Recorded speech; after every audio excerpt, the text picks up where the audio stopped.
Hello everyone, welcome to my channel. आज बहुत दिनों बाद मैं वीडियो बना रहा हूँ। हो सकता है शायद साल भर हो गया हो मुझे वीडियो बनाए हुए। लास्ट जो मैंने वीडियो बनाई थी वो पिछले साल मार्च में बनाई थी। तो आज ये फैब 2024 चल रहा है। अब रेगुलर आप सबको इस चैनल पे रेगुलर अपडेट्स मिलती रहेंगी। डेली एनालिसिस, मार्केट में क्या चल रहा है, निफ्टी में क्या सिचुएशन है, बैंक निफ्टी में कैसी मूवमेंट है, और ओवरऑल मार्केट के बारे में हम एनालिसिस करेंगे। तो अभी मैं जो वीडियो बना रहा हूँ ये है वीकली एनालिसिस, जो कमिंग वीक के लिए निफ्टी और बैंक निफ्टी में क्या पॉसिबिलिटी बन सकती है, उसके लिए मैं यहाँ पे वीडियो बना रहा हूँ। इस वीडियो को बनाने का पर्पस सिर्फ एजुकेशनल पर्पस से मैं बना रहा हूँ। कोई बाय और सेल की रिकमेंडेशन नहीं होगी। अगर आप अपनी एनालिसिस भी खुद लगाए, ये मेरा एक पॉइंट ऑफ व्यू है मार्केट के ऊपर, उसको देखते हुए आप अपने ट्रेड्स ले सकते हैं। यहाँ पे कोई रिकमेंडेशन प्रॉपर नहीं दी जाएगी, सिर्फ और सिर्फ ये वीडियो मेरी एजुकेशनल पर्पस है। ठीक है, चलिए देखते हैं। सबसे पहले हम बात करते हैं निफ्टी की लास्ट वीक की जो क्लोजिंग हुई, जो आज है 18 फैब, और जो 16 फैब को क्लोजिंग हुई है वो है 22,000 के ऊपर, मतलब 22,040 के ऊपर वीकली क्लोज हुआ है। और अगर मैं सबसे पहले बात करता हूँ वीकली एनालिसिस के ऊपर, ये मैंने वीक का चार्ट ओपन किया है। आप ये देखो, पिछले 6-7 हफ्तों से, मतलब यहाँ से जो कैंडल्स बनी हुई हैं साइडवेज, 1 2 3 4, अगर मैं काउंट करूँ 1 2 3 4 5 6 7 to 8 कैंडल्स हमारी साइडवेज मार्केट में बनी हैं। और ये जो अभी प्रेजेंट पीछे वीक गया है, इसमें 22,000 के ऊपर सक्सेसफुली क्लोजिंग आई है निफ्टी की। अब मैं कमिंग वीक के टारगेट्स, अगर मैं उसके ऊपर डिस्कस करते हैं कि क्या पॉसिबिलिटी बन सकती है, तो इसके लिए मैं इस चार्ट को लेके जाऊंगा डेली चार्ट पर। डेली में आप देख रहे होंगे ये कि ट्रेंड लाइन बना रखी है। ये जो ऑरेंज कलर की लाइन है ये ट्रेंड लाइन है, इसको बोलते हैं 2-4 ट्रेंड लाइन। जिसने वेव पढ़ा होगा या वेव के बारे में कुछ जानते होंगे वो समझ पाएंगे कि ये 2-4 ट्रेंड लाइन कैसे बनाई जाती है। इसको पिछले तीन दिन में मार्केट ने रेस्पेक्ट किया और वहीं से ही यहाँ से रिवर्सल मिला है। तो कमिंग वीक के लिए क्या पॉसिबिलिटी बन सकती है मार्केट में, हम उसके ऊपर डिस्कस करते हैं।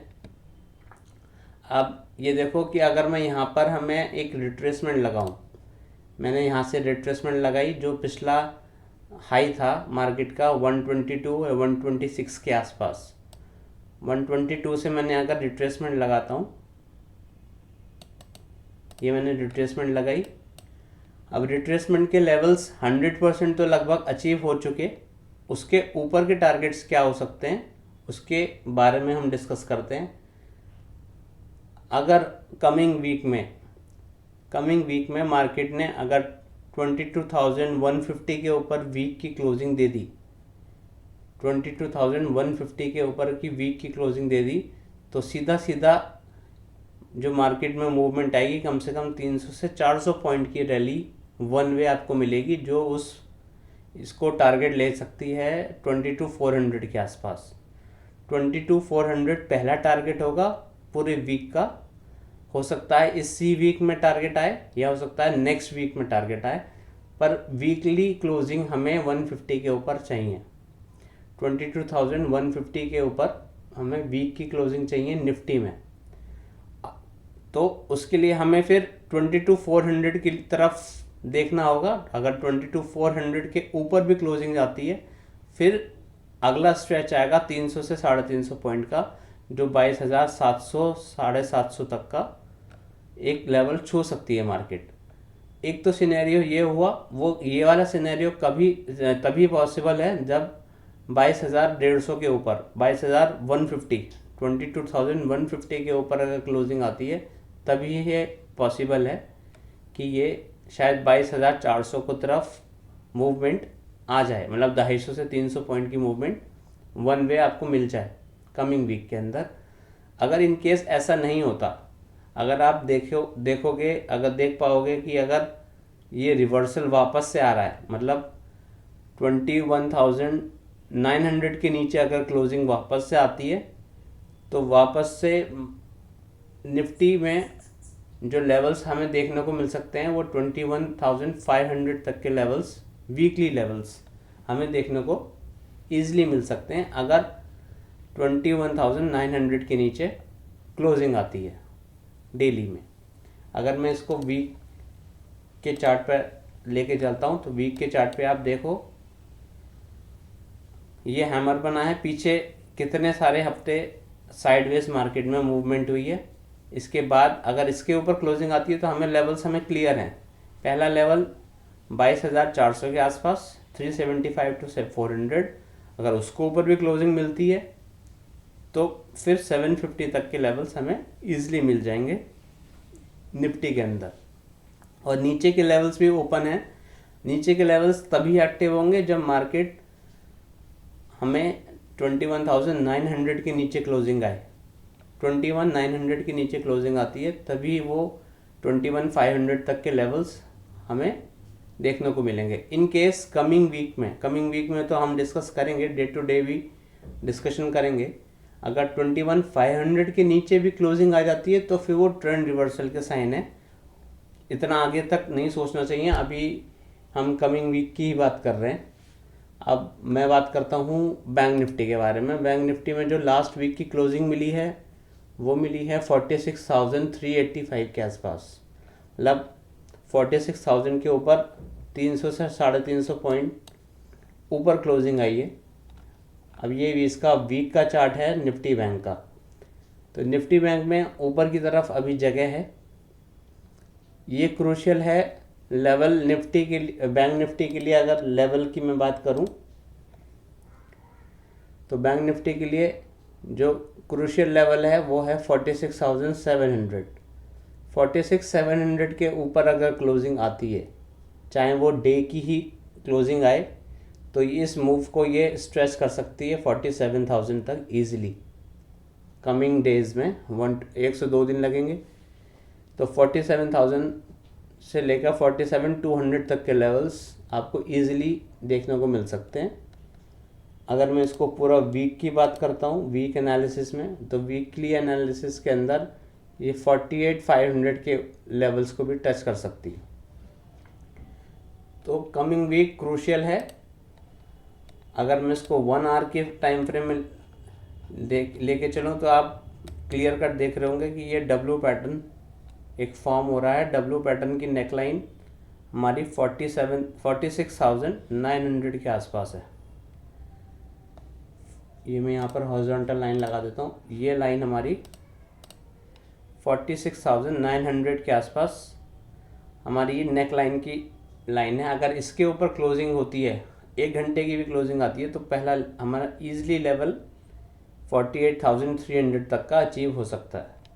ये कमिंग वीक में है, इसी हफ्ते में। ये मैंने छोटे टाइम फ्रेम के चार्ट को ओपन करके आपको समझाया। ये 1 आवर का चार्ट है। तो ब्रॉडर सेंस में मूवमेंट दोनों साइड की हो सकती है, पर प्रोबेबिलिटी ज़्यादा है ऊपर की तरफ। वो तब क्लियर होगी जब निफ्टी में किसी भी दिन हमें 150 के ऊपर क्लोजिंग मिल जाती है। अगर इसी वीक में किसी भी दिन, आइदर मंडे, ट्यूसडे और वेडनेसडे, किसी भी दिन हमें अगर 22,150 के ऊपर क्लोजिंग मिल गई, तो आप क्लियर कट समझ लो कि 22,400 तक का लेवल पहला इजीली अचीवेबल है। 1 वे आएगा। ये हो सकता है इसी वीक में आ जाए, हो सकता है नेक्स्ट वीक में आए। और अगर नहीं आता है तो साइडवेज होके ये रिवर्सल 21,500 तक के लेवल्स हमें वीकली बेसिस पर इजीली मिल सकते हैं। तो उसी के अकॉर्डिंग आप अपने ट्रेड्स लीजिएगा। ये वीडियो हमारी सिर्फ और सिर्फ एजुकेशन पर्पस से है। जिसको सीखना है उसके लिए क्लासेस हैं, ऑनलाइन क्लासेस भी हैं और ऑफलाइन क्लासेस भी हैं मार्केट एनालिसिस के ऊपर। उसके लिए आप मैसेज कर सकते हैं और मैं नीचे लिंक छोड़ दूंगा, व्हाट्सएप लिंक। ठीक है, तो ये रही हमारी निफ्टी और बैंक निफ्टी के एनालिसिस। अगर मैं क्रूशियली मंडे की बात करूं, मंडे को कल के दिन क्या पॉसिबिलिटी बन सकती है, कल का दिन और परसों का दिन ज़्यादा क्रूशियल होगा। मंडे ट्यूसडे में ये हो सकता है कि ऊपर की तरफ 22,150 मतलब बाई 22,150 और नीचे 21,850 इसी रेंज में मार्केट रहे मंडे भी और ट्यूसडे भी। आइदर साइड ब्रेकआउट होगा तो वो वेडनेसडे या थर्सडे के दिन हो सकता है। अगर वो उसी दिन भी नहीं हो तो हो सकता है फिर नेक्स्ट वीक हो। मतलब ये वीक क्रूशियल है मूवमेंट के लिए आइदर साइड। तो ध्यान रखिएगा, ईजिली बहुत ध्यान से कॉशियसली ट्रेड कीजिएगा और छोटी क्वांटिटी से ट्रेड कीजिएगा अगर किसी को ट्रेड करना ही है, और अपने एडवाइज़र की सलाह से ही ट्रेड कीजिएगा। तो अगर आपको ये वीडियो अच्छी लगी तो आप इस वीडियो को लाइक कीजिए, शेयर कीजिए और सब्सक्राइब कीजिए इस चैनल को। So thank you very much.